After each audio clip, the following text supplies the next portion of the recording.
यो भिडियो हेर्नुहोस् एकचोटि। अहिले हामीसँग हुनुहुन्छ नेपाली कांग्रेसबाट उठेका रूपचिन्हमा उठ्नु भयो हजुर हजुरले प्रश्न सुनिदिनुहोस् न मेरो हामी अहिले जेनजीबाट हाम्रो प्रश्न पनि त हुन पर्यो नि त हो कि भन्नु त हजुरहरूले यसरी भाग्न त पाउनु भएन नि हैन अहिले प्रश्न दिने बेलै होइन के अहिले चाहिँ घर दैलोमा हिँडिरहेको छ गर्दैनमा हिँडे पनि हामीलाई त हाम्रो तपाईको मेनिफेस्ट के हो है यसरी तानेर लान मिल्दैन है यसरी तानेर लान मिल्दैन हाम्रो कुरा चाहिँ त्यसो हैन तपाईको नाम के हो भन्नु त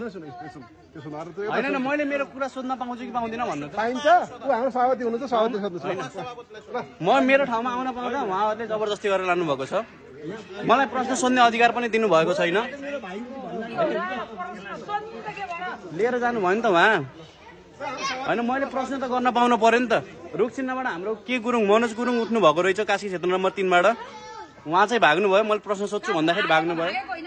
तपाई नबोल्नु है हामीले पनि त सोध्न पाउनु पर्यो नि त यसको म यो देशको नागरिक होइन र मैले भोटको लागि उस गर्न मिल्दैन र मैले मेरो भोट त केमा हाल्ने मलाई हजुरको मेनिफेस्ट सोध्न पर्यो उहाँ चाहिँ भाग्नु भयो हस् धन्यवाद अहिले म यसको अपडेट पछि दिने नै छु म चाहिँ यो अहिले चाहिँ उहाँको नेपाली कांग्रेसबाट चाहिँ मलाई चाहिँ इन्टरेक्ट गर्न मैले यति विरोध गरेपछि उहाँ चाहिँ अब इन्टरेक्ट गर्न आउनु भनेर उहाँ चाहिँ मलाई लिन आउनु भएको छ है म चाहिँ अब जानेवाला छैन पहिला त्यसो गरेर गएपछि मैले चाहिँ भिडियो हाल्छु सोसियल मिडियामा हाल्छु यो भिडियो है